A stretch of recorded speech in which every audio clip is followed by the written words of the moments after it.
अस्सलाम वालेकुम students, welcome to the physics studio. Students, आप लोगों की बहुत आसानी के लिए मैंने ये चैनल बनाया है। इसमें मैं जो है नए नए आप लोगों के लेक्चर जो हैं वो बना के आपको सेंड करती हूँ ताकि आपके कॉन्सेप्ट जो हैं वो क्लियर हो जाएं और जो चीज़ें आप लोग पहले आपने नहीं समझी हुई हैं, पहले आपको क्लियर नहीं है, वो अच्छी तरह आपको आ जाएँ। ठीक है, तो आज हम फर्स्ट ईयर की जो फिज़िक्स है उसमें जो सेकंड चैप्टर है, चैप्टर नंबर 2 वेक्टर्स के बारे में, तो वो हमने इसके इनर शॉर्ट क्वेश्चंस और इसकी जो डेफिनेशंस है उनके बारे में हमने पढ़ना है। फर्स्ट तो इसमें ये टॉपिक है कि फ़िज़िकल क्वांटिटीज़ जो हैं वो क्या होती हैं। ऐसी क्वांटिटीज़ जिनको हम ऑब्ज़र्व कर सकते हैं और मेजर कर सकते हैं, that quantities are called physical quantities. ठीक है, और ये दो टाइप्स की होती हैं, स्केलर्स हो गए, वेक्टर्स हो गए। ठीक है, स्केलर्स वो क्वांटिटी होती हैं जिनकी कंप्लीट जो है डिस्क्रिप्शन के लिए हमें जस्ट उनकी मैग्नीट्यूड चाहिए होती है और यूनिट चाहिए होता है। और मैग्नीट्यूड जो है उसके लिए उसके अंदर क्या चीज़ें शामिल होती हैं, एक उसकी न्यूमेरिकल वैल्यू होती है और एक उसकी जो है वो यूनिट होती है, दैट इज़ कॉल्ड मैग्नीट्यूड। और जो वेक्टर्स हैं इसमें इसकी कंप्लीट डिस्क्रिप्शन के लिए हमें उसकी मैग्नीट्यूड के अलावा उसकी डायरेक्शन भी चाहिए होती है। ठीक है, उसके डायरेक्शन अगर ना हो तो वो हमें जो है उसकी वो वेक्टर्स की जो है प्रॉपर हमें डेफिनेशन जो है वो हमारी कंप्लीट नहीं होगी। उसके बाद हम वेक्टर्स को रिप्रेजेंट कैसे करते हैं, रिप्रेजेंट करने के लिए हमें दो मेथड हैं, एक सिंबॉलिक रिप्रेजेंटेशन है और एक है हमारे पास ग्राफिकल रिप्रेजेंटेशन। सिंबॉलिक में ये होता है कि हम उसको किस किस तरह सिंबल की फॉर्म में रिप्रेजेंट करते हैं, यानी कि उसका हम नाम रखते हैं, जैसे कैपिटल ए हो गया, डी हो गया, आर हो गया या वी हो गया। या तो हम इसको बोल्ड लिखेंगे, मोटा करके लिखेंगे, या हम इसके ऊपर एरो डाल देंगे, या इसके नीचे एरो हम डालेंगे। ठीक है, और जो ग्राफिकल रिप्रेजेंटेशन है उसमें हमने वेक्टर्स को एक ग्राफ के ऊपर या एक पेपर के ऊपर हमने शो कैसे करना है, तो उसमें हमने क्या करना होता है, हमने एक स्केल के according to the suitable scale लेके हमने उस वेक्टर को सिंपल हमने लाइन की फॉर्म में शो करना होता है। स्ट्रेट लाइन होती है और उसके एक एंड पर जो है वो एरो हेड होता है और उस लाइन की जो लेंथ है वो वेक्टर की मैग्नीट्यूड शो करेगी और उसके ऊपर जो एरो होगा वो वेक्टर की डायरेक्शन को शो कर रहा होगा। ठीक है, उसके अलावा वेक्टर्स की मैग्नीट्यूड को शो करने के लिए एक हम क्या करते हैं कि वेक्टर्स को लिख के हम उसके दोनों साइड पे मॉड डाल देते हैं जो कि उसकी मैग्नीट्यूड को शो कर रहा होता है। ठीक है, इनकी डेफिनेशन आप लोगों ने करनी है। उसके बाद हमारा नेक्स्ट है कि what is rectangular coordinate system. इसमें हम 2 या 3 एक्सेस देते हैं जो कि आपस में एक दूसरे के साथ परपेंडिकुलर होते हैं, 90 के एंगल बना रहे होते हैं। ठीक है, तो इनके दरमियान ये एक दूसरे का राइट एंगल होते हैं। तो चाहे अगर वो 2 एक्सेस हैं तो वो एक्स और वाई एक्सेस होंगे, और अगर वो 3 एक्सेस हैं तो एक्स वाई और जेड एक्सेस होंगे। तो अगर 2 एक्सेस है उसे हम कहेंगे 2 डायमेंशनल कोऑर्डिनेट सिस्टम। ये एक प्लेन होगा जिसमें एक्स और वाई होंगे और इसमें एक लाइन एक्स की होगी, एक वाई की होगी, तो ये एक सिंपल प्लेन है, एक्स वाई प्लेन। ठीक है, लेकिन अगर 3 डायमेंशन की हम बात करते हैं तो उसमें एक्स वाई और जेड तीनों एक्सेस आएंगे, तो वो 3 डायमेंशनल केस होगा। ठीक है, तो इसके अलावा हमने इसमें डेफिनेशन जो करनी है, एक तो नेक्स्ट जो है हम वेक्टर्स को ऐड कैसे करते हैं। वेक्टर्स को हमने ऐड करना है by the head to tail rule. ठीक है, तो इसमें हम क्या करेंगे, दो वेक्टर्स हैं, सपोज हमारे पास ए एंड बी है और उनको हमने ऐड करना है। तो हम क्या करेंगे, जैसे डायग्राम में आपको नज़र आ रहा है कि एक वेक्टर ए है, एक वेक्टर बी है, हमने इनको ऐड करना है। तो हम क्या करेंगे, जो फर्स्ट वेक्टर है उसके हेड से सेकंड वेक्टर की टेल को हम ज्वाइन कर देंगे और फिर सेकंड वेक्टर के हेड से फर्स्ट वेक्टर की टेल को ज्वाइन करेंगे। तो ये हमारा रिजल्टेंट वेक्टर जो है वो आ जाएगा R is equal to A plus B. इनके ऊपर हमने एरो लाजमी डालने हैं। ठीक है, तो हम ए प्लस बी करें या बी प्लस ए करें, दोनों केसेस में हमारा जो आंसर है वो सेम आता है। इसका मतलब है कि वेक्टर की जो एडिशन प्रॉपर्टी है वो कम्यूटेटिव है, कि जगह चेंज करने से इनकी जो रिजल्टेंट की वैल्यू है उससे कोई फ़र्क नहीं पड़ता। ठीक है, उसके बाद ये है कि रिजल्टेंट वेक्टर की डेफिनेशन अपनी करनी है। इसमें जो है इसकी वो क्या होता है कि ऐसा वेक्टर जो कि रिजल्टेंट ऐसा वेक्टर होता है, उसकी जो उसका सेम इफेक्ट होता है, उसके बराबर होता है इसका इफेक्ट जो है, जिनको हम ऐड कर रहे होते हैं। ये 2 वेक्टर्स हैं या ज़्यादा वेक्टर्स हैं, तो हमने इनको जिनको ऐड करना है तो जो उन सारे वेक्टर्स का इफेक्ट होगा रिजल्टेंट वेक्टर का भी सेम इफेक्ट होगा। ठीक है, उसके बाद हमें वेक्टर्स को अगर ऐड करना है तो हम क्या करेंगे, एक वेक्टर ए है हमारे पास कोस और एक वेक्टर बी है। बी की डायरेक्शन अगर इस तरफ है तो हमने जब ए में से बी को माइनस करना है तो हम बी की डायरेक्शन को उल्टा लेंगे। ठीक है, तो ये माइनस बी बन जाएगा। तो हमने इसको सिंपल माइनस बी को ए वाले वेक्टर में ऐड करना है। उसकी ए की हेड से हमने बी की टेल को ज्वाइन करना है और उसके बाद उसकी बी की हेड जो हेड होगा उसको हमने ए की टेल से ज्वाइन करना है। तो ये ए माइनस बी जो है ये रिजल्टेंट वेक्टर जो है वो आ जाएगा। ठीक है, उसके बाद इसमें हमने जो है वेक्टर्स को दो मल्टीप्लाई करना है। ठीक है, किसी भी पॉजिटिव नंबर से।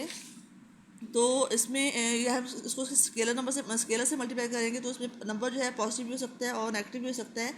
अगर हम इसको पॉजिटिव नंबर से मल्टीप्लाई कर रहे हैं तो जो नंबर की मैग्नीट्यूड होगी, फर्स्ट करें हम इसको 2 से मल्टीप्लाई कर रहे हैं तो इसमें इसकी जो मैग्नीट्यूड होगी वो डबल हो जाएगी, लेकिन डायरेक्शन जो है वो सेम रहेगी क्योंकि ये एक पॉजिटिव नंबर है। और अगर हम इसको मल्टीप्लाई कर रहे हैं किसी नेगेटिव नंबर से तो फिर जो उसकी डायरेक्शन है वो जो है वो उलट जाएगी, और जो मैग्नीट्यूड है वो भी 2 टाइम है या 3 टाइम है, जिस तरीके से भी है वो उसकी वो 2 से या 3 से मल्टीप्लाई हो जाएगी, और डायरेक्शन जो है नेगेटिव नंबर से मल्टीप्लाई करने के बाद जो है इसकी उलट जाएगी। ठीक है, स्टूडेंट्स क्लियर हो रहा है आपको। उसके बाद यूनिट वेक्टर जो है इसकी डेफिनेशन आ सकती है कि यूनिट वेक्टर एक ऐसा वेक्टर होता है जिसकी मैग्नीट्यूड तो 1 होती है और डायरेक्शन इसकी आर्बिट्रेरी होती है, यानी इसकी डायरेक्शन जो है वो वही होती है जिस वेक्टर का वो यूनिट वेक्टर होता है। ठीक है, तो यूनिट वेक्टर के हम उसको हम शो किस तरह करते हैं, उसके ऊपर हम एक कैप डालते हैं, जैसे कि आपको यहाँ डायग्राम में इसमें क्वेश्चन में नज़र आ रहा है आपको कि वेक्टर ए है, इसके ऊपर हमने छोटी सी कैप डाली हुई है। और इसको हम लेते कैसे हैं, फुल वेक्टर ए को उसकी मैग्नीट्यूड ए से हम डिवाइड करेंगे तो यूनिट वेक्टर जो है वो आ जाएगा। तो इसकी डेफिनेशन आप लोगों ने करनी है। उसके बाद इसमें जो नल वेक्टर या ज़ीरो वेक्टर है वो क्या होता है, नल वेक्टर या ज़ीरो वेक्टर ये ज़ीरो नहीं है क्योंकि ज़ीरो जो है ना वो स्केलर क्वांटिटी है, तो ये नल वेक्टर जो है वो एक वेक्टर क्वांटिटी है। तो अगर एक वेक्टर ए हो उसके अंदर हम एक और वेक्टर माइनस ए को ऐड करेंगे जो कि उसकी अपोजिट है, तो उन दोनों को जो आंसर आएगा वो ज़ीरो वो होगा और वो नल वेक्टर होगा, ये स्केलर नहीं है। ठीक है, उसके बाद इक्वल वेक्टर्स क्या होंगे कि अगर दो वेक्टर्स ऐसे हैं जिनके नेम बेशक डिफरेंट हैं ए और बी हों, तो लेकिन वो उनकी जो मैग्नीट्यूड है वो भी सेम हो, उनकी डायरेक्शन भी सेम हो, तो वो वेक्टर जो है वो इक्वल होंगे। ठीक है, तो इसके अलावा जिसमें साइड पे जो फॉर इन्फॉर्मेशन दिया हुआ होता है पोजीशन वेक्टर के बारे में, या और भी जो होते हैं कि दो वेक्टर्स हैं उनकी पैरेलल वेक्टर्स हैं जिनकी मैग्नीट्यूड जो है वो इक्वल होंगी। ठीक है, तो ये इस टाइप की जो है इन्फॉर्मेशन वो भी आप लोगों ने स्ट्रेस करने होते हैं ताकि वही पेपर में आपके काम आए। उसके बाद वेक्टर्स के कंपोनेंट क्या होते हैं कि वेक्टर की कोई भी वेक्टर है उसकी हम किसी डायरेक्शन में अगर हम कंपोनेंट फाइंड करना चाह रहे हैं तो उस वेक्टर के जो उस डायरेक्शन में गिवन डायरेक्शन में इफेक्टिव वैल्यू जो होगी ना वो वेक्टर का कंपोनेंट होगा। जैसे हम बात कर रहे हैं कि एक वेक्टर ए है हमारे पास, ये एक्स एक्सिस है और ये वाई एक्सिस है, तो हम वेक्टर के हेड से हमने एक्स एक्सिस के ऊपर एक परपेंडिकुलर जो है वो हमने ड्रा करना है। तो जो एक्स डायरेक्शन में इसका कंपोनेंट होगा वो ए एक्स आई होगा और जो वाई डायरेक्शन में कंपोनेंट होगा वो ए जे कंपोनेंट होगा। तो वेक्टर ए को हम रिप्रेजेंट कर रहे हैं लाइन ओ पी से, और एक्स कंपोनेंट जो है वो ओ एम से, और वाई कंपोनेंट जो है वो ओ एन से हम शो कर रहे हैं। तो ये वाला जो कंपोनेंट है ए एक्स, तो ये इसका एक्स कंपोनेंट है, यानी एक्स डायरेक्शन में वेक्टर ए की इफेक्टिव वैल्यू, और ये ए जे कंपोनेंट जो है ये ए का वाई कंपोनेंट है, यानी वाई डायरेक्शन में इसकी इफेक्टिव वैल्यू। तो अगर इन दोनों कंपोनेंट्स के दरमियान में एंगल 90 का बन रहा हो तो ये रेक्टेंगुलर कंपोनेंट्स होते हैं, और अगर एंगल 90 का ना बन रहा हो तो ये रेक्टेंगुलर कंपोनेंट्स नहीं होते, जस्ट कंपोनेंट्स होते हैं। ठीक है, इसके अलावा एक और डेफिनेशन जो है आपकी ये डू यू नो में है कि अगर एक हम वेक्टर्स को उसके जो पार्ट्स में अगर हम उसको सेपरेट कर दें या तो इसे हम क्या कहते हैं, वेक्टर रेजोल्यूशन। ठीक है, रेजोल्यूशन ऑफ वेक्टर को अगर वो ये क्वेश्चन पूछते हैं पेपर में कि इसको आप डिफाइन करें तो आपने कहना कि process of separating of A vector into two और मोर देन टू पार्ट्स। ठीक है, उसके बाद आपने जो है इसकी डेफिनेशन हो गई आपकी। उसके बाद आपने पोजीशन वेक्टर को डिफाइन करना है। आपका नेक्स्ट जो टॉपिक है कि ऐसा वेक्टर जो किसी पॉइंट पी की पोजीशन को शो करता है वो उसे हम कहेंगे कि वो उसका पोजीशन वेक्टर है। इसको हम आमतौर पे आर से शो करते हैं, लेकिन डिफरेंट नेम से भी हम शो कर सकते हैं। यहाँ पर ये वेक्टर आर जो है ये पॉइंट पी की पोजीशन को शो कर रहा है, और ए बी सी जो है इसके ए बी कह लें या ए बी सी कह लें, तो ये इसके एक्स वाई कंपोनेंट्स है। अगर ए बी की हम बात करेंगे तो ए जो है वो एक्स कंपोनेंट है और बी जो है इसका वाई कंपोनेंट है, और ए बी सी की हम बात करते हैं तो ए एक्स है कंपोनेंट है और बी जो है वाई कंपोनेंट है और सी जो है वो जेड कंपोनेंट है।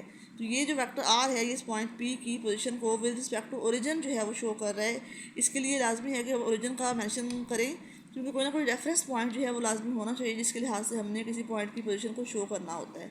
ठीक है, तो इसको हम आर को लिख सकते हैं R is equal to A I plus B J, और आर के मैग्नीट्यूड फाइंड करेंगे तो वो आएगा A square plus B square under root, और R is equal to A I, इसको हम उसके आई वेक्टर के फॉर्म में लिखेंगे।